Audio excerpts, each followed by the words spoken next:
नमस्कार मित्रांनो, अर्थातच मी संदीप कांबळे. जय भीम जय शिवराय. गेल्या व्हिडिओच्या माध्यमातून शिक्षक भरतीच्या अनुषंगाने आपण काही महत्त्वपूर्ण माहिती बघितली आणि या व्हिडिओच्या माध्यमातून आज एक विशेष अपडेट आपल्या हाती लागलेली आहे. तुम्हाला सांगितलं होतं की आता तुमच्या सगळ्यांच्या मनातील एकच प्रश्न आहे की सर, रूपांतरित यादी कधी लागेल, विथ इंटरव्ह्यूची यादी कधी लागेल आणि काही मुलांची ज्यांची निवड झाली त्यांच्या नियुक्त्या कधी मिळतील. आता आपल्या सगळ्यांना माहिती आहे, काल BMCच्या मुलांनी, निवड झालेल्या मुलांनी त्या ठिकाणी नियुक्ती मिळावी यासाठी प्रचंड सगळ्या अभ्यर्थीधारकांनी त्या ठिकाणी रोष व्यक्त केलेला आहे. पर्यायाने त्या ठिकाणी शिक्षणाधिकाऱ्याकडनं आत्तापर्यंत उडवाउडीची उत्तरे मिळालेली होती. सोबतच काही जिल्हा परिषदमध्ये समुपदेशन सुरू आहे, काही जिल्हा परिषदचं समुपदेशन बाकी आहे.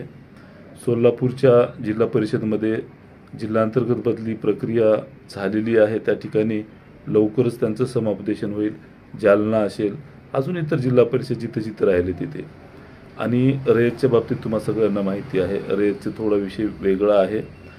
तिथलं पण काही तोडगा जर निघाला किंवा जी काही कोर्ट केस आहे 26 जूनला त्याची तारीख आलेली आहे, त्यानंतर त्यावर तोडगा निघण्याची दाट संकेत आहेत. त्यासाठी तशा पद्धतीनं ट्रस्टी असो किंवा मग जे काही विश्वस्त आहेत रयत शिक्षण संस्थेचे, तर यांच्याशी त्या ठिकाणी काही संवाद साधावा लागेल, त्या ठिकाणी मधला मार्ग काढावा लागेल. तर नक्कीच त्या ठिकाणी त्यांना पण संधी उपलब्ध होईल.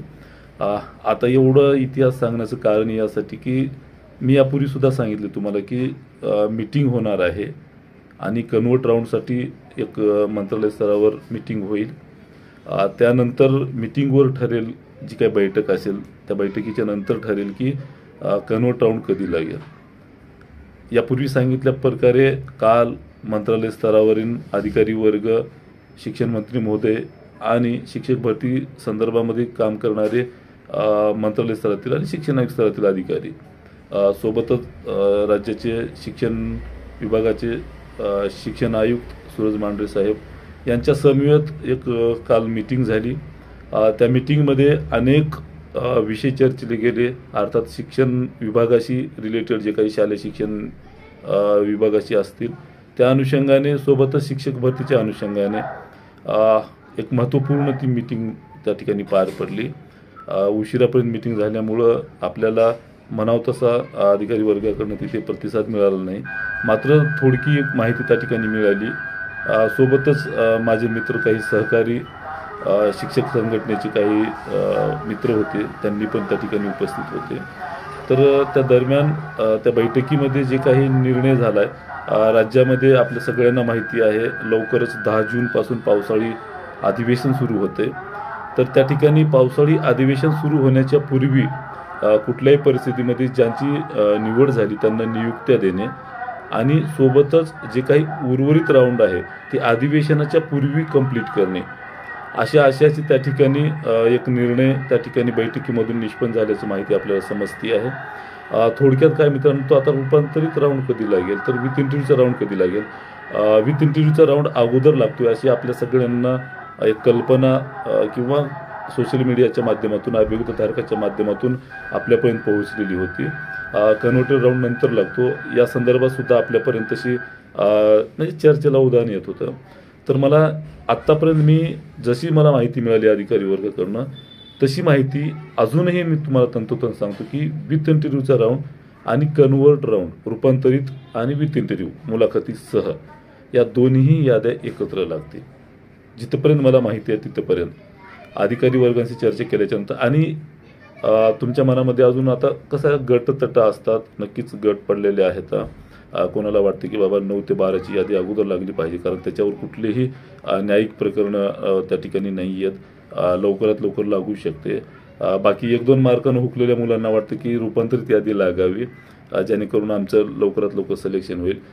दोघांच्याही भावना तेवढ्याच रास्त आहेत. मात्र याच्यामध्ये प्रशासन सगळ्यांना सर्वसमावेशक असं कुठला मार्ग येईल या अनुषंगाने त्या ठिकाणी नक्कीच विचार करेल. मला जी माहिती मिळेल त्यानुसार मी तुम्हाला सांगतो की दोन्ही राऊंड हे एकत्रच लागतील. रूपांतरित यादी जी काही असते ते अगोदर तुमचं जे कट ऑफ आलेलं आहे तिथून तुम्ही मेरिटमध्ये बसलात तर रूपांतरितला बसाल. सोबतच 2-3 मार्कानं जर रूपांतरित यादी खाली उतरली तर तिथून काही मार्कानं तुम्ही विथ इंटरव्ह्यूला क्वालिफाय व्हाल. अर्थात दोन्हीही याद्या एकत्र लागतील आणि जे काही विथ इंटरव्ह्यूला सिलेक्शन होईल किंवा त्यांना आस्थापना जनरेट होईल त्यांची इंटरव्ह्यू मात्र थोडासा वेळ लागेल त्यासाठी. तर अर्थात दोन्हीही याद्या एकत्र लागतील असं मला माहिती मिळते आहे. त्यासोबतच सध्या 10 जूनपासून पावसाळी अधिवेशन सुरू होत असल्या कारणानं एक राज्य शासनावर म्हणा किंवा शिक्षण मंत्री महोदयांवर एक दबाव आहे.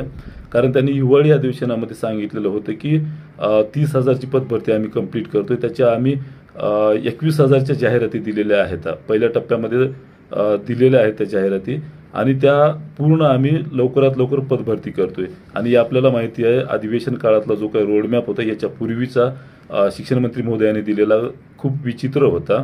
एकदा 30,000 पदाची भरती केली म्हणत होते, एकदा सुरू आहे म्हणत होते, एकदा 50,000 पदाची भरती चालू केली म्हणत होते, फक्त याद्या लावणं बाकी आहेत. तर हा जो कार्यकाळ आहे शिक्षण मंत्री महोदयांचा अधिवेशन काळामध्ये प्रश्न आणि उत्तर देणारा, अधिवेशनामध्ये माहिती देऊन मीडियाला आणि अभियोगधारकांना आणि विरोधी पक्षांना दिशाभूल करणारा जो काही शिक्षण मंत्री महोदयांचा एक प्रयत्न असतो तो वारंवार यशस्वी होत आला. मात्र आता यशस्वी होणार नाही. कारण राज्याच्या ज्या काही विधानसभा अधिवेशनच्या नंतर विधानसभा निवडणुका होऊ घालणार आहेत. सप्टेंबर-ऑक्टोबरच्या दरम्यान त्याच्या आचारसंहिता लागतील, त्याच्या निवडणुका जाहीर होतील. लवकरच निवडणुका होणार आहेत नोव्हेंबरपर्यंत, डिसेंबरपर्यंत. तर कुठल्याही परिस्थितीमध्ये ही जी काही उर्वरित पदभरती आहे तर त्याचा पूर्णपणे जे काही रोडमॅप आहे, रोडमॅप म्हणण्यापेक्षा त्याचा जे काही शिक्षक भरतीचा पूर्णविराम आहे ते कुठल्याही परिस्थितीमध्ये शिक्षण मंत्री महोदयांना विधिमंडळामध्ये जेव्हा विरोधी पक्षनेते किंवा लोकप्रतिनिधी प्रश्न विचारतील तेव्हा त्यांना ठोस उत्तर द्यावं लागतील की जे काही 30,000 पदभरतीवर कार्यवाही अपेक्षित होती ती काय केली. तर एवढंच सांगायचं तात्पर्य की मित्रांनो, जे काही मीटिंग होते त्याच्यामध्ये हीच महत्त्वपूर्ण निर्णय होत आहेत की कुठल्याही परिस्थितीमध्ये निवड झालेल्या मुलांना नियुक्त्या देणे आणि उर्वरित पदभरती पूर्ण करणे. तर मी आपल्या सगळ्यांना सांगू इच्छितो मित्रांनो की कुठल्याही परिस्थितीमध्ये शिक्षक भरती ही जी काही जाहिरात आलेली आहेत ते पूर्ण झाल्याशिवाय राहणार नाही. निश्चिंत राहा, थोडासा संयम काढा. काही त्रुट्या आढळत आहेत, तांत्रिक अडचणी आहेत निवड याद्या जाहीर करताना. तर अधिकारी वर्ग त्याच्यावर पोर्टल रन करताना त्यावर कार्यवाही करत आहेत. त्यांना पण संधी द्यायला हवी. थोडासा वेळ म्हणण्यापेक्षा आता पण खूप वेळ दिलेला आहे. अजून थोडासा म्हणजे 2-4 दिवसाचा कालावधी त्यांना अपेक्षित असतो. तांत्रिक अडचणी असल्या कारणाने तुम्ही आणि आम्ही आणि अधिकारी वर्ग त्या ठिकाणी काही करू शकत नाही. तर एवढंच सांगतो मित्रांनो की थोडं सहकार्याची भावना ठेवा. लवकरच आपल्या जे काही रूपांतरित याद्या आहेत आणि विथ इंटरव्ह्यूच्या याद्या ते जाहीर होतील. तात्काळ इथंच थांबतो मित्रांनो. काही अजून नवीन अपडेट मिळाली तर मी तुम्हाला माहिती देतोच.